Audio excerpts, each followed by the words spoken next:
By the time the first drone took off, most people had forgotten the field ever knew other sounds. The whisper of rotors and the faint electrical whine of servos filled the high valley, weaving into the background hum of the training academy that had grown here like an overgrown outpost. The old story said that once, this place had thundered. Jet engines, boots on gravel, shouted cadence. Now, most days, it was a quiet place of screens and simulations, of cadets staring into headsets instead of squinting at the sky. Except for him. The old groundskeeper made noise just by existing. His keys jangled on his belt as he walked the perimeter. His boots crunched grit that the maintenance bots would have vacuumed away if he ever let them near the gravel paths. And his voice, rough as gravel itself, never quite learned how to drop out of parade ground volume, even after decades. His name, according to the payroll system, was Harrigan, William J. Harrigan. According to the cadets, it was the fossil, the crank, when they were sure he was out of earshot, the old dog. Only a handful of people knew the name that had followed him through 2 wars and 4 continents. Hound. He never brought that name up.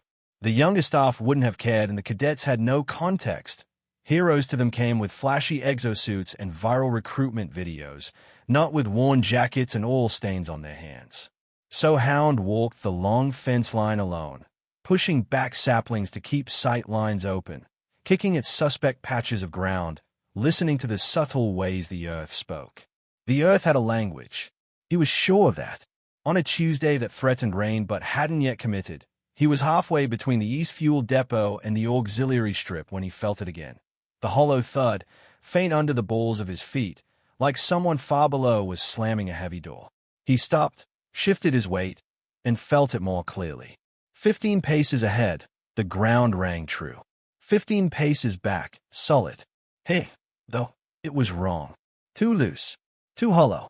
He glanced upslope at the bay scar where the contractor had dug out a new drainage trench the year before. They'd cut too deep, he'd said, too close to the foundations of the old auxiliary strip. The young engineer with the precise beard and the shiny glasses had waved a tablet and assured him the modeling was solid. The load distribution was well within spec. Specs never felt the way water moved through a hillside. Hound scuffed his boot heel into the gravel, pushing aside the stones until he uncovered the old pawed concrete beneath. Hairline cracks traced a spiderweb down the center, filled with fine darker soil that shouldn't be there. "You're trying to tell us something," he muttered. From the main runway, the first drone climbed into the low cloud, as graceful as a gull. It banked over the valley, its underside blinking navigation lights. No pilot inside, just code. Behind him, a voice snapped. "Sir, you're inside a restricted cordon." Hound turned slowly, straightening as if he still had a uniform on. A cadet stood 10 yards up the path, tablet in hand, boots too clean, jaw too tight.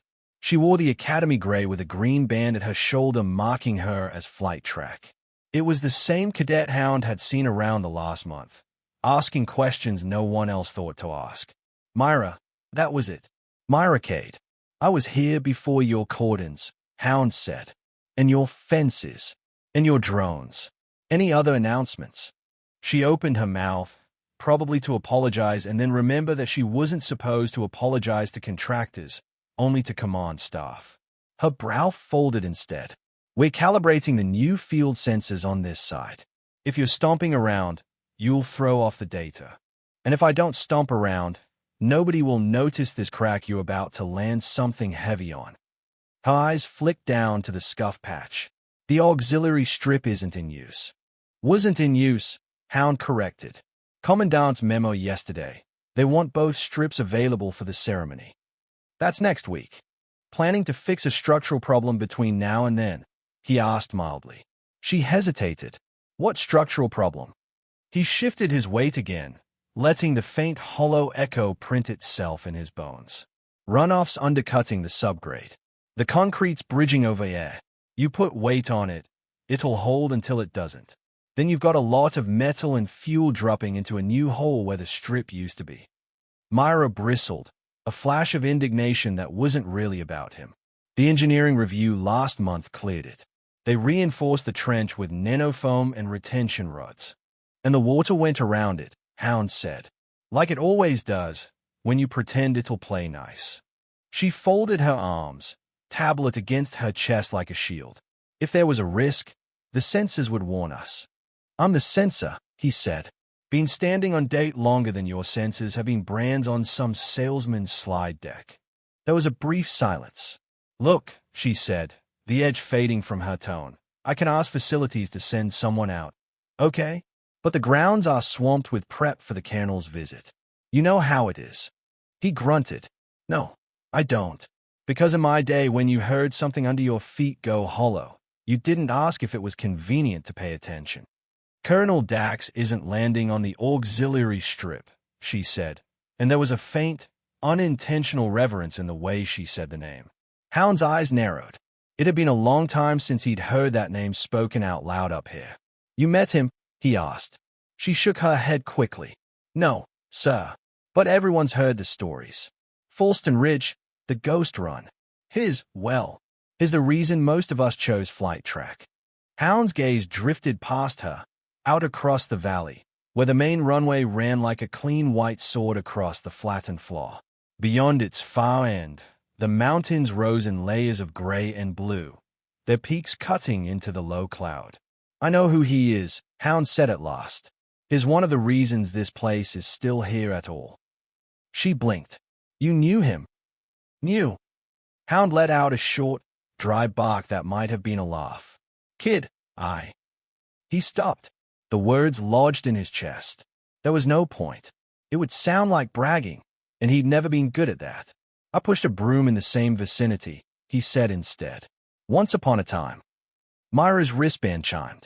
She glanced at it and winced. Sorry, I have to get back to the tower. Simulation block. Commandant hates it if we're late.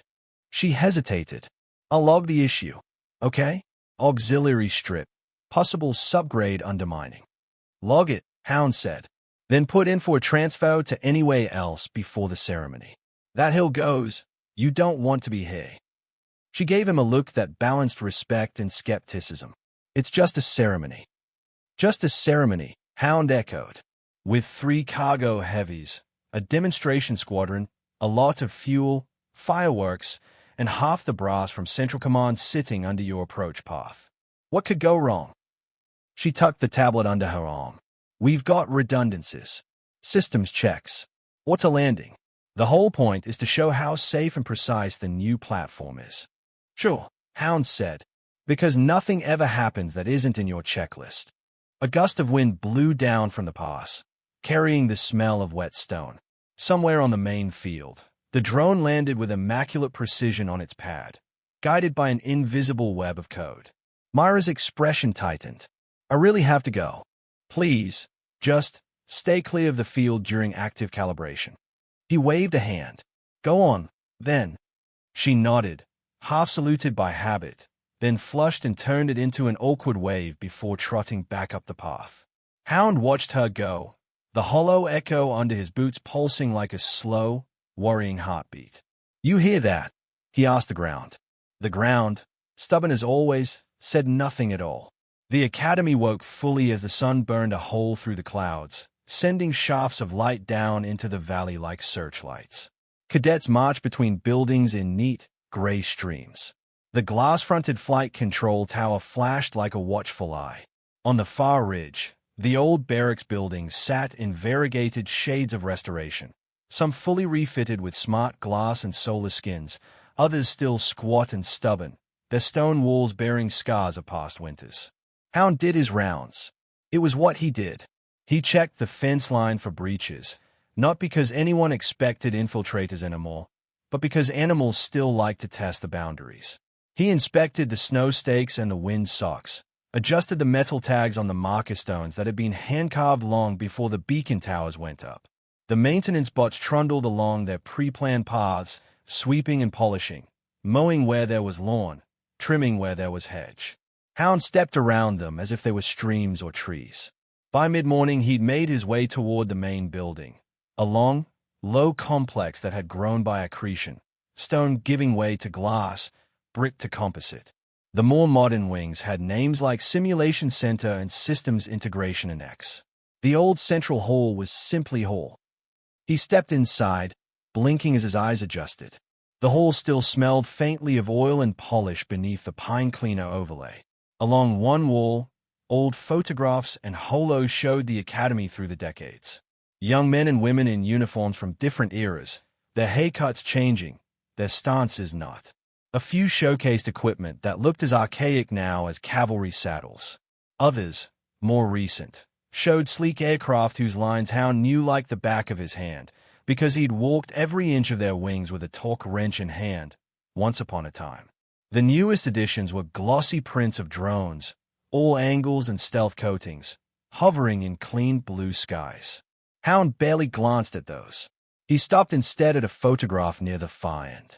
It showed a group of 7 recruits in the old training whites, standing on the very same main runway, a decade and a half younger than the cadets of today but somehow harder.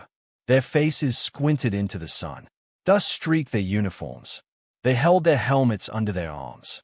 At the center stood a young man with cropped hair and a grin that refused to be tamed by the regulation photographer. There was something in the set of his shoulders, reckless, but anchored. Hound remembered the exact timbre of his laughter, the way it had echoed between the hangars. He looked at the small plaque beneath the photo. Class 3A to B, Advanced Flight Training Group Delta highlighted graduate, Rian Dax, later Colonel, 3rd Strategic Wing. The rest of the group, unsung in the caption, stayed out of the frame. Hound had known each of their names, once. Some were still alive. Some were not. Most had passed out of his life when they'd passed out of the academy, as was the way of things. He looked at the younger version of Dax and remembered the first time they'd met, the way the boy had nearly gotten himself killed on a routine crosswind landing. He'd been Hound then, in his element, knee-deep in mud during a thunderstorm with 3 cadets and a single stubborn training craft that refused to respond to any command except a firm hand on the manual controls. Those had been good days. Hard days, but good. Staring at the past again, Harrigan. The voice came from behind him, bright, brisk, with the faintest edge of impatience. Hound turned to see Commandant Lena Zhao striding down the hall, datapad tucked under her arm. Her uniform sat on her like it had been printed to fit, every line sharp. She had the bearing of someone who had spent much of her life giving orders and seeing them obeyed. Checking the walls for structural integrity, Hound said, "Don't want one of your glossy new holos falling on some cadet's head." Lena's lips twitched. She had more patience for him than most of the younger staff. She'd been here long enough to remember when the grounds maintenance was a squad of humans, not a procurement line item. "You're due for a progress report," she said.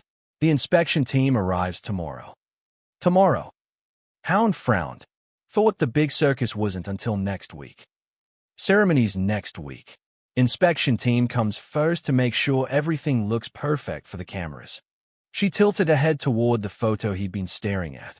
"You know he requested we'll hold the commemoration here, not at Central." Hound snorted softly. Course he did. Rian always did know the difference between a polished stage and a place that mattered. Lena's brows rose slightly. "So the rumors are true. You knew him." "I knew him when he was still afraid of night landings," Hound said, "before he learned to be afraid of bigger things." "You could brief the cadets," she said. "Share some personal anecdotes. Humanize the legend. They are all half in love with him already." "Heroes don't need humanizing," Hound said. "They need demystifying. But that's not a job for an old lawnmower." Her eyes softened for a heartbeat, some private memory flickering there. Then her shoulders squared again. "Speaking of the grounds," she said, "I saw your note." "About the auxiliary strip," Hound said. "Yes." She tapped her pad. "Engineering reviewed the sensor data. They found minor subsidence markers last month, but the nanofoam reinforcement should have stabilized it. There's nothing in the numbers to support your intuition." "You ever feel a floor start to give under you?" he asked. Lena's mouth thinned. "I led a company in the northern passes, Harrigan. I've felt ground move in more ways than I care to recall. But I also know that we don't get to shut down critical infrastructure on feelings." "Then call it an old man's superstition," he said.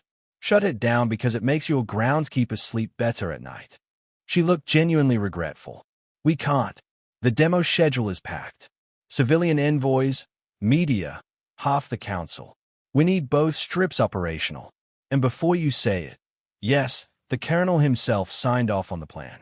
He wants a complex arrival pattern. It's part of the show. Hound's jaw tightened.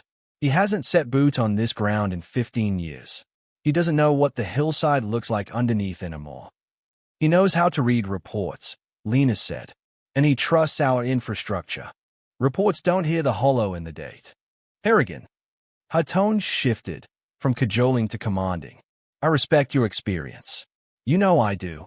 But we can't rearrange an event of this magnitude around a hunch. If the sensors flag a real issue, we act. Not before. He held her gaze. For a moment, an old standoff replayed itself in his mind. Him, a younger NCO with a non-commissioned back stiffened, and her, a new lieutenant insisting that the book knew better than the cloud line. They'd both been right and wrong in different measures that day, and the resulting compromise had barely kept a training mission from becoming a disaster. This time, there was no compromise on offer. You ever wonder why they kept me around? He asked quietly. She blinked at the change of subject. Because you refused to retire. Because they knew, he went on, ignoring the jab, that one day, something that wasn't on their screens would come crawling up out of the ground. And they'd need somebody who knew how to listen with his boots. She exhaled slowly. If you have actionable evidence. The evidence is under my feet, he snapped. And the fact that your precious senses don't see it is the problem. They stood in silence for a long moment, the hum of the building's climate systems filling the gap. I will have engineering perform a localized micro-lidar sweep this afternoon, Lena said at last. It's the best I can do on this timetable. In the meantime, you will not interfere with preparations. No out-of-service signs mysteriously appearing on active equipment. No ad hoc barricades around perfectly safe zones. Understood. Hound grunted. You're the boss. Damn right. She softened slightly. If the sweep shows anything concerning, we'll reevaluate use of the auxiliary strip. That's a promise. He nodded once. It was better than nothing. Barely. Lena moved on, striding toward the briefing rooms where the buzz of young voices rose and fell like surf. Hound turned back to the photograph. Looks like they trust paper more than dirt, kid, he murmured to the frozen grin of Rianne Dax. Hope you've still got more sense than that when you get here. Myra's eyes hurt. She blinked twice to clear the smear of numbers floating across her vision. The simulation pod's projection field dimmed a fraction as she leaned back, rolling her shoulders against the harness. Cadet Cade, came the tower controller's voice in her ear, crisp through the training channel. Your deviation on Glide 4 exceeded tolerance by 0.08 degrees. Again. She bit back a sigh. Acknowledged. Control. Resetting. Remember, the auto-landing algorithm adjusts for crosswind and gradient. You're fighting it. Let it work. Yes. She reset the scenario. The valley rendered itself around her. Photorealistic. The main runway a bright thread ahead. The auxiliary strip a dimmer line off to the left. Low clouds hugged the ridges. Wind vectors floated as translucent arrows, overlaying the landscape. Her hands rested lightly on the control sticks, fingers just touching, ready to intervene, but not too much. This time, she forced herself to trust the system. On final approach, the simulated drone adjusted its attitude with imperceptible precision, correcting for a slight gust from the west. The landing felt almost disappointingly flawless. No bounce, no drift, just perfect contact. Better, the controller said. But your manual override threshold is still too low. You're jumping in before the algorithm has a chance to fully execute. Myra exhaled. Understood. Think of yourself as a supervisor, not a pilot, the controller said. The machine flies. You monitor. You intervene only if parameters move outside acceptable bounds. Supervisor, not pilot. She'd heard some version of that phrase in nearly every briefing this month. She remembered the first time she'd watched an archive video of Rianne Dax at Falston Ridge, manually wrestling a crippled shuttle out of a death spiral. His hands had flown across analog controls. Sweat had run down his temples as his wingman's craft burned below. There had been nothing supervisory in what he'd done. It had been raw, direct action. But the war had moved on since then. So had the technology. The Academy's recruiters had told her, with practiced smiles, that the future belonged not to daredevil hotshots but to those who could orchestrate entire swarms, who could manage battles from a console as if conducting an orchestra. Myra wanted to believe them. She liked systems. She liked clean data and elegant algorithms. But some part of her still itched to feel turbulence in her bones, not just see it as a graph. Okay, she said. Again. The simulation reset. Sky. Runway. Wind arrows. She was lining up for the next run when a low murmur rippled through the training room. Her pod muted ambient sound, but she could see movement in the reflection of the display surface. Cadets craning their necks, glancing toward the glass wall that overlooked the real valley. Her wristband buzzed with an incoming message. Against protocol, she flicked it open. Unknown inbound. Read the short text from her friend Jory, who was on observation duty in the tower. No flight plan. No ID. Might be him. Her heart gave an involuntary kick. Cadet Cade, Control said, you are on the clock. Apologies, she said quickly, closing the message. Ready for approach. But even as she guided the simulated drone, part of her mind drifted toward the real sky outside. Unknown inbound with no filed plan. Not unheard of. Supply runs. Emergency medevacs. But unusual under such tight pre-ceremony protocols. If it was him, no, that made no sense. The colonel was due next week, with escorts and press and enough lead time for the caterers to set out canapes. Still, her pulse didn't get the memo. She flew 2 more perfect auto-assisted landings before the session timer beeped. As the pod powered down around her, she unfastened her harness and slid out into the training room proper. The other cadets were gathered by the glass, faces pressed close. What's going on? She asked, hanging back out of habit. Unscheduled arrival, Jory said, turning to her, his eyes bright. Came in low over the pass. No proper IFF handshake. Almost had Control reaching for the manual override. Myra's gaze flicked to the glass. The valley lay under an overcast sky now, the mountain's shoulders cloaked in gray. The main runway was clear, the auxiliary strip empty. No aircraft in sight. Where's it? She asked. Holding pattern above the clouds, Jory said. Commandant's probably screaming at someone right now. As if on cue, the training room's wall speakers pinged. All flight track cadets report to Briefing Room 3, a voice announced. Immediate assembly. The cadets dispersed in a flurry of whispers and buzzing wristbands. In the brief room, Commandant Zhao stood at the front, flanked by the tower's chief controller and a severe-looking woman Myra recognized from her security clearance modules as Major Varys, station security.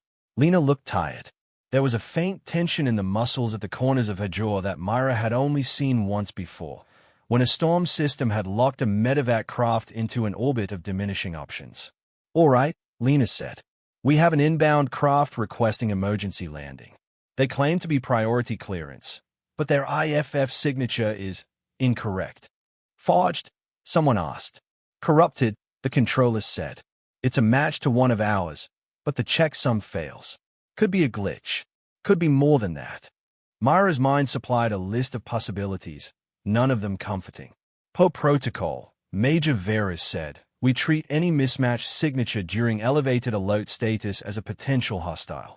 However, weather degradation over the pass means we cannot simply wave them away. They are insisting they cannot maintain current altitude indefinitely. Who are they claiming to be? Jory blurted. Lena's eyes scanned the room, taking in the eager faces. That is not pertinent to your role, cadet.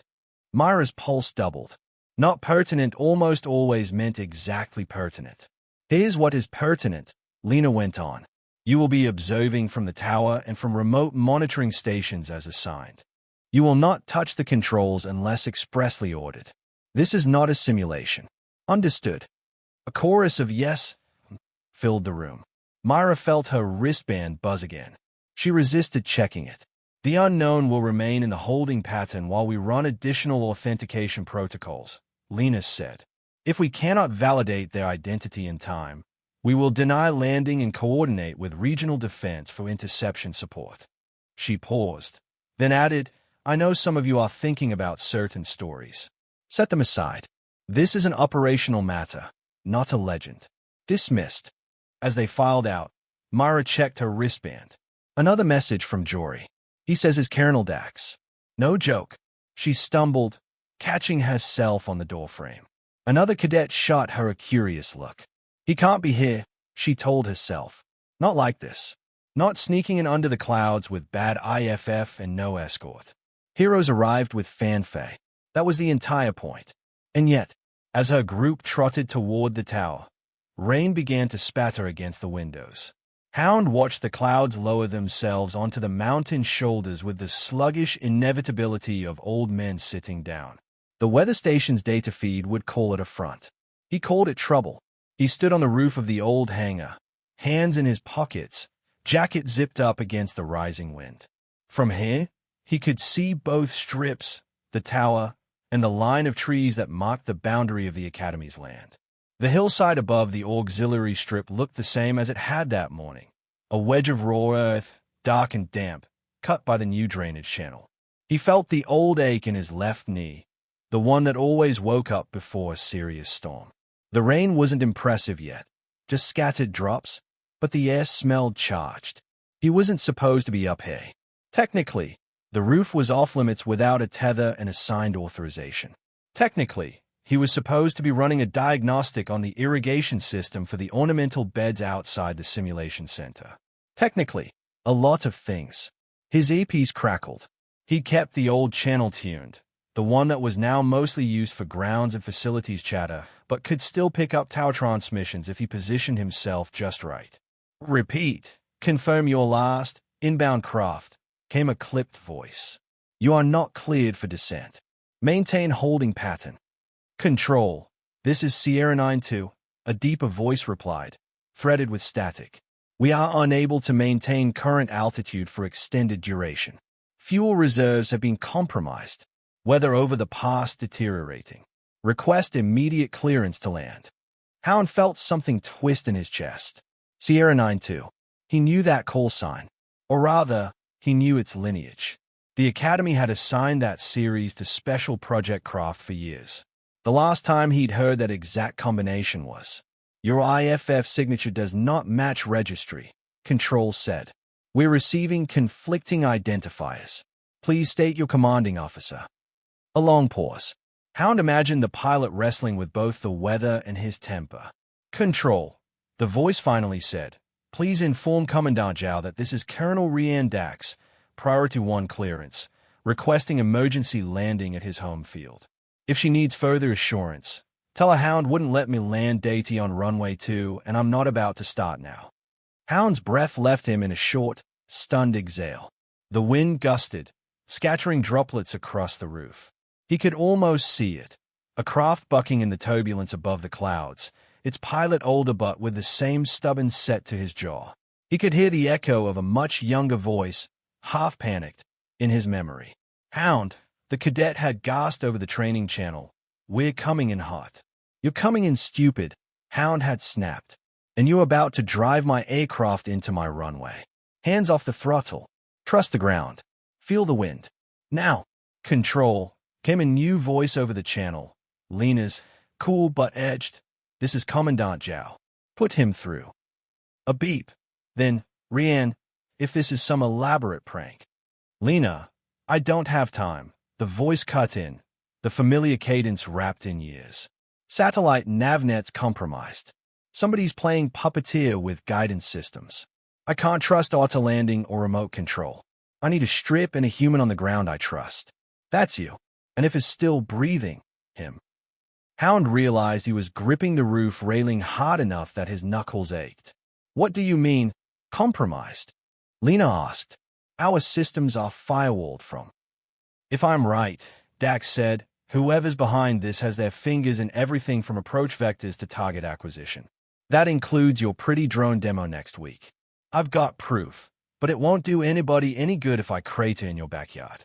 Can we argue about internal security after I'm not falling out of the sky?" A beat. Then Lena said, "Tower, clear both runways. All traffic, divert or hold. We're bringing him in." The controller said, "Auxiliary strips microradar shows." "I know what it shows," Lena said. We've seen the reports. Main runway only. No auto-assist. Full manual. Ground crews on standby. Harrigan. Her voice cut off as she realized she'd switched channels, or perhaps his old headset wasn't connected to the direct line. Hound didn't need an invitation. He was already moving, his boots pounding across the roof, down the ladder, along the side of the hangar. The rain came harder in streaks now, driven by the wind. He moved with the efficiency of someone who still trained every day for a job no one asked him to do anymore. He grabbed a battered metal case from the side of the maintenance shed and slung it under one arm. Inside, nested like relics, lay tools the Academy no longer valued. Flare guns, signal flags, a handheld wind meter with analog needles. As he jogged toward the main field, his knee throbbed, but he ignored it. The auxiliary strip loomed to his right, its concrete surface slick and dark. The hillside above it looked unchanged. The hollow under his feet, as he cut across the gravel, felt worse than ever. Groundskeeper Harrigan, a synthetic voice chirped in his earpiece.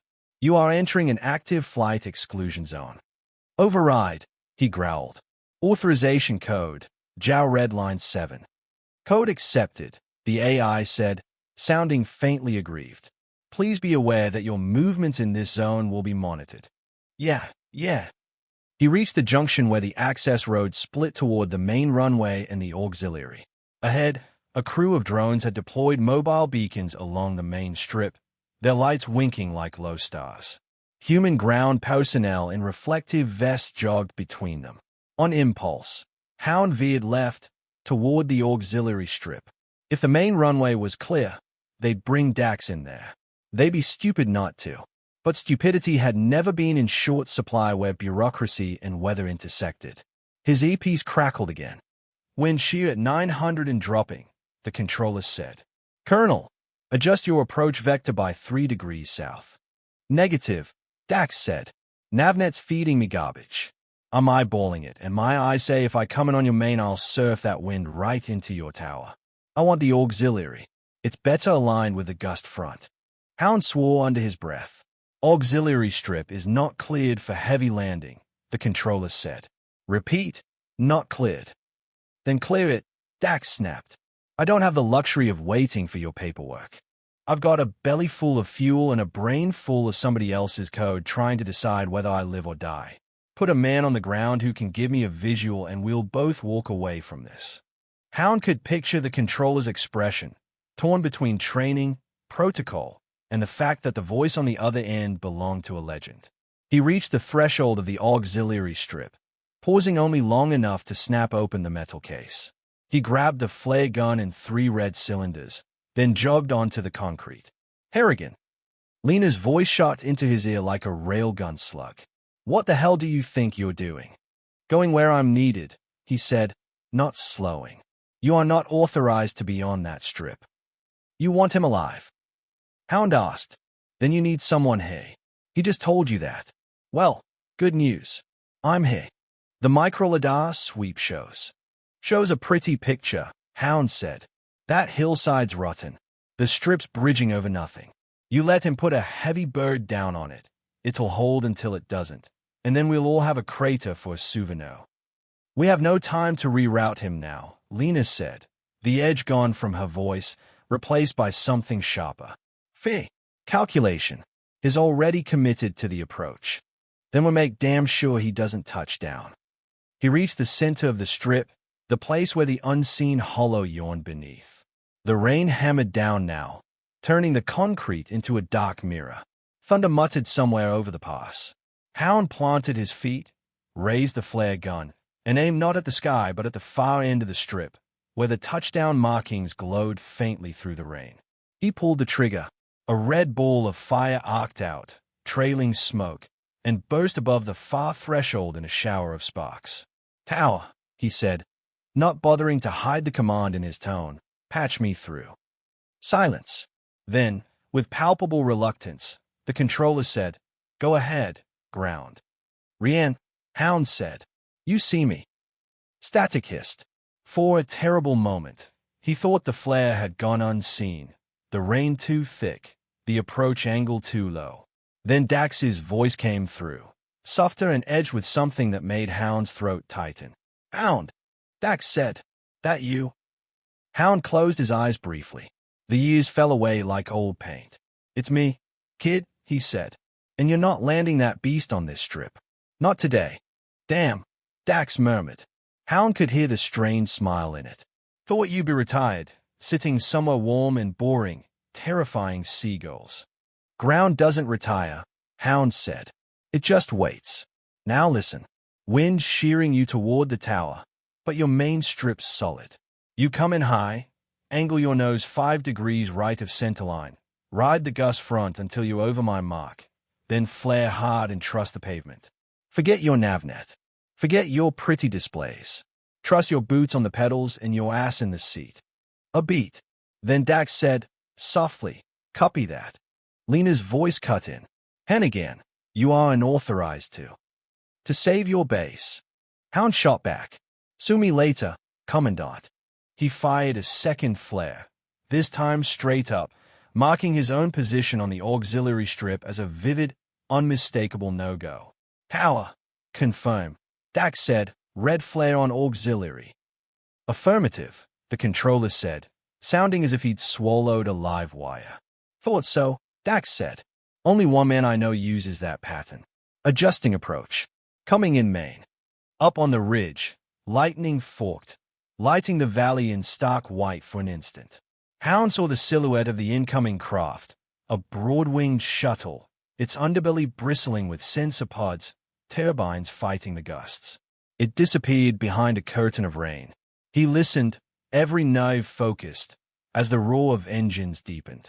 The craft dropped into view, riding the turbulent air like a surfer on a breaking wave, tilting, correcting. For a terrifying second, it seemed too high, too fast. Then its nose dipped, its landing gear extended, and it kissed the main runway with a screech of rubber and a spray of water. It bounced once. Hound held his breath. Dax caught it, pushed the nose down, and the shuttle settled, rolling in a curtain of mist until it came to a shuddering halt halfway down the strip. Silence swallowed the field, broken only by the patter of rain and the distant roll of thunder. Then, from the tower, a ragged cheer broke out, quickly cut off as controllers remembered their professionalism. Hound exhaled slowly. His knees suddenly felt older than the mountains. He turned and looked up at the hillside. For a heartbeat, nothing happened. Then, with a sound like the world sighing, a section of earth above the auxiliary strip slumped, almost lazily. The drainage trench collapsed, sending a wave of mud and rocks sliding down. It hit the strip with a thud, breaking it open like a drop plate. The hollow under Hound's feet settled, the concrete buckling just enough that he had to widen his stance to keep from tipping. He stared at the fresh wound in the hillside, the jagged gap in the strip where a landing shuttle's weight would have driven it straight through and into the void below. "Tau," he said, his voice oddly calm in his own ears. "You getting this?" "Affirmative," the controller said faintly. "Good," Hound said, "because I am too old to be saying I told you so over and over." He limped toward the access road. The rain eased, as if the storm, having made its point, had decided to move on. At the far strip, the shuttle's hatch hissed open. A tall figure in a flight suit stepped out onto the wet concrete, pulled off his helmet, and looked across the field. Even at this distance, Hound could see the streaks of gray in Rian Dax's hair, the new lines at the corners of his eyes. But the grin, when it broke across his face, was exactly the same. He jogged across the tarmac, ducking under his still-spinning rotor, ignoring the frantic gestures of ground crew. His boots splashed through puddles. As he reached the perimeter of the auxiliary strip, he slowed, taking in the collapsed hillside in one sweeping glance. Then he walked straight toward Hound. The patrol drones, confused by overlapping protocols, hovered uncertainly above the scene. Commandant Zhao arrived at the same time, breathless, jacket unbuttoned. "Colonel," she began, "you are—" He held up a hand, his eyes locked on Hound. "Hound," he said, as if he couldn't quite believe it. "You trained me." The words hung in the damp air, echoing off the broken concrete, off the hillside that had almost become a grave, off the tower windows where cadets pressed their faces to the glass. Hound snorted, but there was a tightness in his throat he couldn't quite swallow down. "Damn right I did," he said. "And apparently I have to keep doing it, because you still tried to land on the wrong strip." Laughter rippled through the nearby ground crew, a relief valve released. Lena exhaled, some of the tension draining from her shoulders. "Colonel Dax," she said formally, "welcome back to Misty Ridge Flight Academy. I apologize for the unconventional greeting." Dax glanced at the collapsed hillside, then back at Hound. "I've had worse," he said, "but I've also had better runway conditions." Lena followed his gaze. When she spoke again, her voice was steady, but there was an undertone of chastened respect. "We'll be re-evaluating the engineering reports. We'll be re-evaluating a lot of things," Dax said. His eyes swept the field, taking in the drones, the tower, the distant silhouettes of cadets behind glass. "Because I didn't come here just to make a dramatic landing." He turned back to Hound, and for a moment, the field and the storm and the watching eyes fell away. It was just a man in his late middle age looking at the mentor who'd yelled him into survival. "You look good," Dax said. "For a fossil. You look like you finally learned which end of a craft is supposed to touch the ground first," Hound said. "What's this about someone playing games with my skies?" Dax's grin faded. Someone's compromised the navigation satellite mesh. I don't know how deep it goes yet, but I've seen 3 near collisions and 1 deliberate misvector in the last week, all brushed off as system anomalies." His jaw tightened, "and I traced every single path back through a relay that routes half your academy's data." Lena's eyes widened. "That's not possible. Our network is only as secure as the people who built it," Dax said, "and the people who have access to it. Somebody wanted me out of the sky before I got here. They didn't count on me knowing how to fly without their toys." He clapped Hound on the shoulder. The old man staggered half a step under the sudden weight. "They definitely didn't count on you," Dax added. "I keep trying to tell them," Hound said dryly. "But nobody listens to the groundskeeper until the ground opens up." Myra, watching from the tower, felt something in her chest shift. She had dismissed him too. Not entirely. Not the way some of her classmates had, but she'd filed his warnings under colorful stories rather than operational necessity. Now, looking at the jagged wound in the auxiliary strip, she felt the weight of everything that could have happened if he hadn't walked out there with a flare gun and a stubborn sense of how the Earth behaved. They convened an emergency council in the main briefing hall. Representatives from flight control, station security, engineering, and academy leadership filed in, along with a handful of senior instructors and, at Dax's insistence, Hound. Myra sat in the back row with the other flight track cadet observers, her notebook open, pen forgotten in her hand. On the holoscreen, Dax projected a web of data, flight paths, satellite ping logs, discrepancy reports.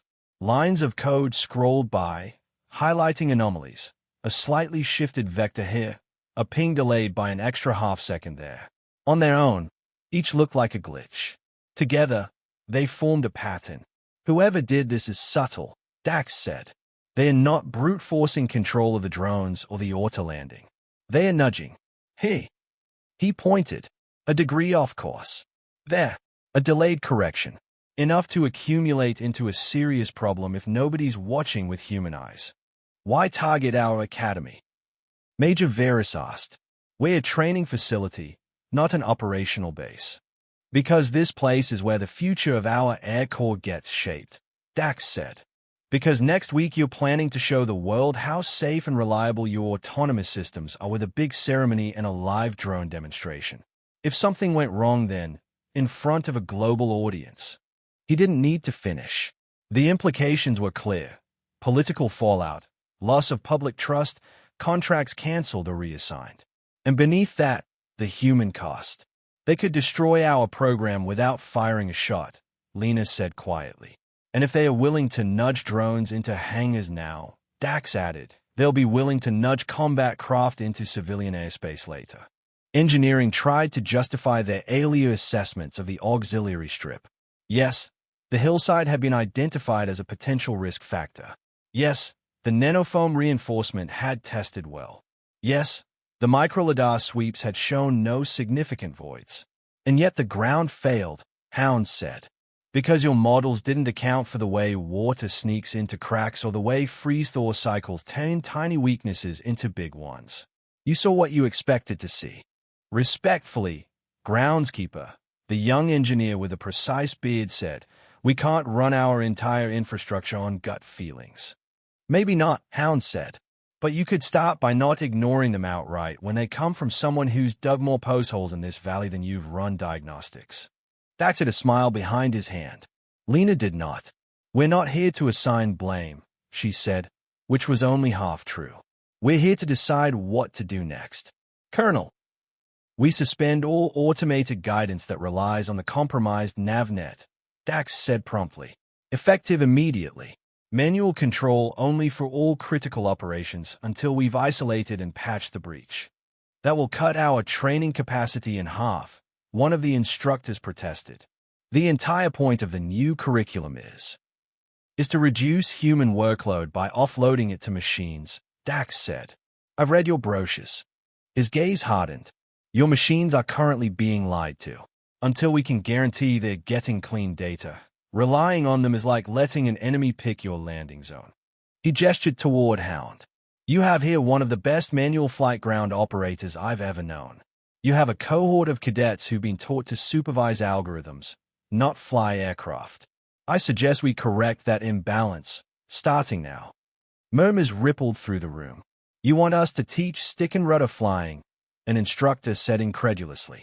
On the timetable we have, before the ceremony, I want you to teach them how to think without a machine spoon-feeding them safe options, Dax said. And we start by listening to people who know what the world feels like when it's about to go wrong. He looked at Hound, and the old man felt the weight of every item with him. Harrigan, Lena said, if we formally reassign you as a manual operations instructor for the duration of this emergency. Don't do me any favors, Hound grumbled. She ignored him. Can you put together an accelerated practical course? Something that will give our cadets the basics of manual approach assessment and on-the-ground hazard detection. He rubbed a hand over his jaw. You can't cram 30 years of walking fences into 3 days. We don't need 30 years, Dax said. We need 3 days' worth of this. Doesn't look right. Maybe we should stop and check. Hound looked at the cadets in the back rows. Most were watching him with open curiosity. A few with poorly concealed skepticism. One, Myra, met his gaze with something else entirely, a burning determination tempered by the memory of the collapsed hillside. He sighed. Fine, but I'm doing it my way. No drones, no AI instructors. We go out there and we put boot to ground, hand to fuselage, eye to the sky. They get blisters, or they don't learn. Cadets aren't used to, an instructor began. Then they can consider it a historical reenactment, Hound said. Only this time, the history might save their lives. Lena's lips quirked. Very well. Manual Ops crash course begins at 0600 tomorrow. Attendance mandatory for all flight track cadets. And for engineering. The young engineer looked pained but nodded. And what about the investigation into the NavNet breach? Major Varys asked. We can't just unplug from a critical system and hope for the best. We won't, Dax said.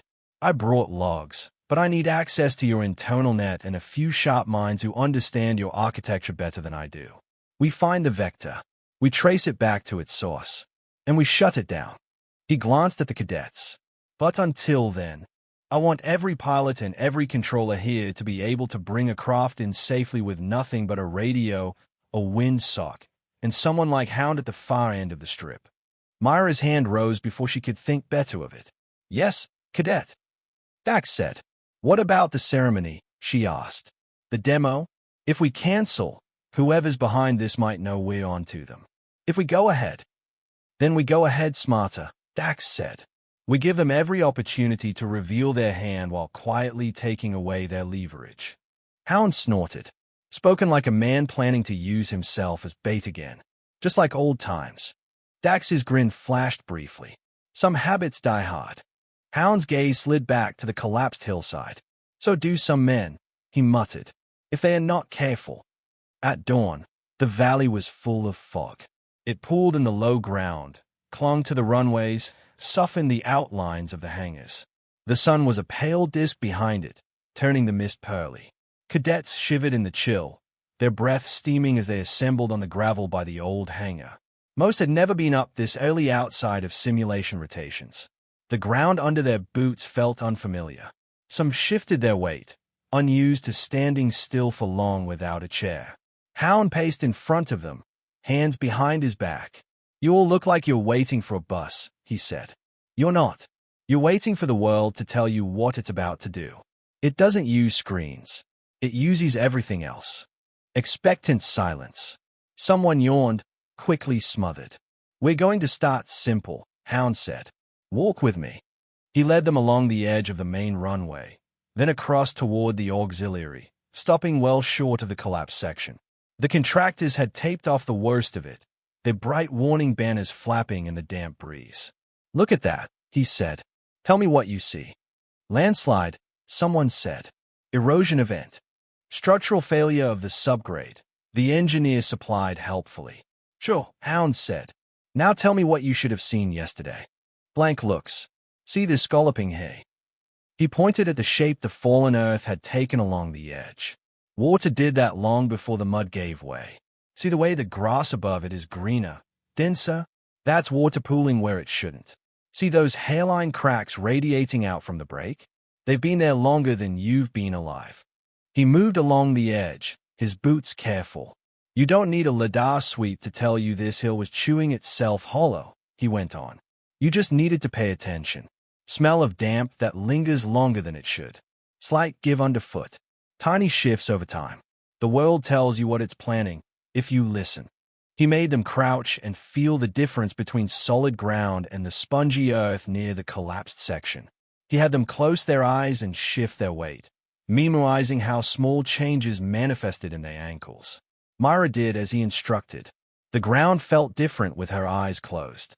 The world narrowed to the damp chill on her face, the scent of disturbed soil, the faint vibration of a distant cargo truck crossing the main strip. "Now stand up," Hound said. "Forget the hill for a bit. We'll come back to it. We're going to play a game." He walked them to the old practice strip, no longer in official use. Its painted lines faded but still visible. A training craft sat at its far end, an antique thing with analog gauges and manual controls, resurrected from a museum at Dax's insistence. "When you were kids," Hound said, "you learned to cross a street by listening, not by checking a traffic app. Same principle. We're going to bring this bird in with no assistance from the tower, no autopilot, nothing but pilot skill and ground signals." The cadets exchanged nervous looks. "You," Hound said, nodding at Myra, "up in the cockpit. You know how to read dials?" "Yes, sir," she said, startled. "Don't call me sir," he said automatically. "I work for a living. Get up there." She trotted to the craft, climbed up, and slid into the pilot's seat. The cockpit smelled faintly of dust and old leather. "Harness on," Hound called. "Engines idle only. You're not leaving the ground. Just practicing approach cues." He positioned the rest of the cadets in pays along the strip's edge, each with a set of signal flags. "These are your words," he said, holding up his own pair. "Up, down, left, right, cut, go around. You learn them, you practice them, you trust them. One day, when your pretty HUD goes dark because someone fed it lies, these will be how you talk." For the next hour, they drilled. Hound walked the line, correcting stances, adjusting flag angles, barking out reminders. Myra, in the cockpit, learned to interpret the flicker of colored fabric as commands, not decorations. She found herself sweating despite the chill. As the fog thinned, revealing the mountains in soft blue layers, Dax joined them, watching from the sidelines. He occasionally offered a quiet word, a suggestion, but mostly he let Hound run the show. By the time the sun fully cleared the ridge, the cadets were flagging in more ways than one. Their arms ached. Their boots were damp. Their attention, however, was sharper. Hound gathered them at the end of the strip. "What did you learn?" he asked. "That my arms are out of shape," Jory muttered. "That if the pilot can't see you clearly, your signal isn't worth the cloth it's printed on," another cadet said. That standing on solid ground is as important as sitting in the cockpit, Myra said. Hound nodded. Good. This afternoon, we'll go up in the tower. You'll watch how the air flows over this valley with your eyes, not just on radar. Tonight, we'll walk the fence line. We'll listen to what the dark has to say. Is this part of the regular curriculum now? Someone asked. Hound looked at Dax. Depends, Dax said, on whether you like being alive. Nervous laughter. While Hound drilled the cadets, Dax dug into the Academy's network with Major Varys and a team of reluctant but talented system architects. They traced pathways, compared logs, and gradually peeled back layers of obfuscation. The breach, when they found it, wasn't a dramatic worm or an obvious backdoor. It was a series of necessary exceptions, temporary connections made during past updates, ad hoc integration points with third-party systems, emergency reroutes that had never been fully closed. Collectively, they formed a subtle, tangled web. At the center of that web was a small, outdated relay node tucked away in a forgotten corner of the server room, its status indicator blinking a deceptively cheerful green. Of course, Varys said dryly. The old box nobody remembers, running legacy firmware nobody updated because it still worked. Someone remembered it, Dax said. Enough to plant a sleeper payload in its config space. From there, they could nudge NavNet data whenever it passed through. He highlighted a section of code. This is the subtle part. It doesn't activate unless certain conditions are met. High-profile flights, ceremonial patterns, heavy media presence. Lena joined them, her expression grim. So next week's ceremony would have been the perfect switch to flip. Exactly, Dax said.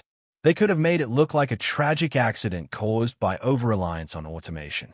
A cautionary tale, maybe a justification for diverting funding to some competing program. Or a deliberate attempt to erode trust in the entire defense infrastructure, Varys said. Destabilize us from the inside. Either way, Dax said, we're not giving them that show.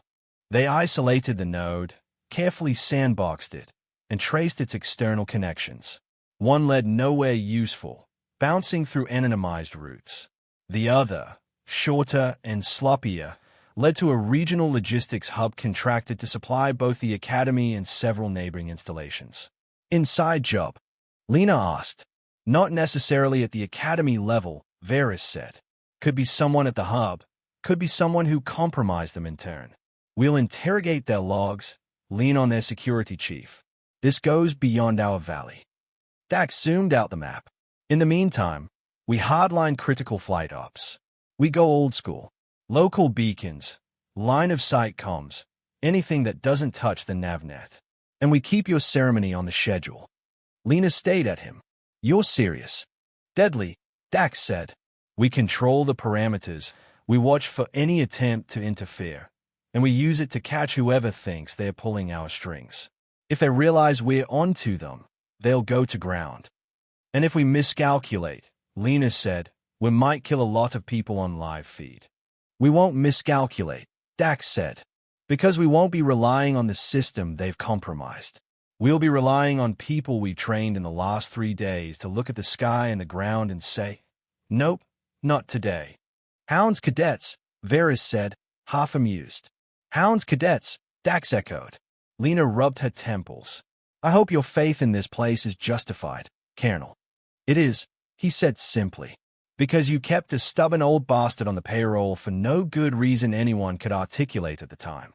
Turns out that was the smartest security decision you ever made. The day of the ceremony dawned bright and cold, the storm scrubbed from the sky. The valley bustled. Vendors set up stalls beyond the main gate, selling Academy memorabilia. Civilians in their best coats filed through security checkpoints, eyes wide as they took in the gleaming towers and the sleek demonstrator drones perched on their pads.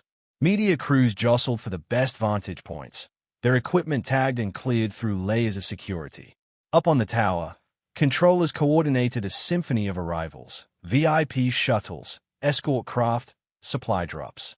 Hound stood at the far end of the main runway, exactly where he'd watched Dax land on that stormy day. His case of tools lay open at his feet. Beside him, Myra and 3 other cadets in reflective vests held signal flags, their expressions serious. "You know the patterns," he said. "You know the ground. Trust your senses. If anything feels off, you raise a flag." Literally. "Yes, Myra caught herself. "Yes, Harrigan." He gave her a sideways look. "Hound's fine." She smiled, quick and surprised. "Yes, Hound." Up in the tower, Dax stood behind the controllers, hands clasped behind his back. He wore dress uniform now, medals pinned, collar crisp. He looked every inch the public hero the cameras wanted. Only the slight tension in his jaw betrayed his focus. On the apron, the demonstration drones hummed as their system spun up. They were the latest model, more efficient, more agile, more dependent on the navnet than any previous generation. Except today, their guidance systems had been surgically rewired. They took their cues from local beacons, laser ranging, and, in a pinch, human controllers with manual override privileges. The announcer's voice echoed across the field, amplified. "Ladies and gentlemen, honored guests, it is our privilege to present a demonstration of the Misty Ridge Flight Academy's cutting-edge autonomous aerial platform." Myra's wristband buzzed once, a silent signal. "Watch for anomalies." "Remember," Hound murmured, "the danger today isn't the drones. It's whoever thinks they can still whisper lies into their ears." As the first drone rose into the sky, graceful as a dancer, everything seemed deceptively normal. It executed a perfect climb, then banked in a wide arc above the spectators, its undercarriage gleaming. The second joined it, then the third, until a flock of machines traced intricate patterns against the blue, their paths weaving into programmable art. The crowd murmured and applauded at the right moments. Cameras whirred. In the control tower, Dax watched the data feeds. The local guidance signals were clean. The sandboxed relay node they'd isolated showed no recent activity. For a moment, he allowed himself to hope that whoever had planted the sleeper code had given up or decided another day would serve just as well. Then a tiny indicator blinked on the peripheral of one screen. "What's that?" he asked, leaning forward. "Minor telemetry lag on Unit 5, the controller said. "Within tolerance." "Check its external signal path," Dax said. The controller tapped a few commands. "It's requesting navnet variance correction." "That's impossible. We disabled that." Another indicator blinked. "Unit 7, then 3. Cut their external links," Dax said sharply. "Now." "Done," the controller said. "They are local only." On the field, nothing looked wrong. The drones continued their precise dance. Then one, Unit 5, hesitated at the top of a loop, its trajectory wobbling. It dipped lower than its programmed safe altitude, edging closer to the spectator stands. "Unit 5 is deviating," the controller said. "I'm taking manual."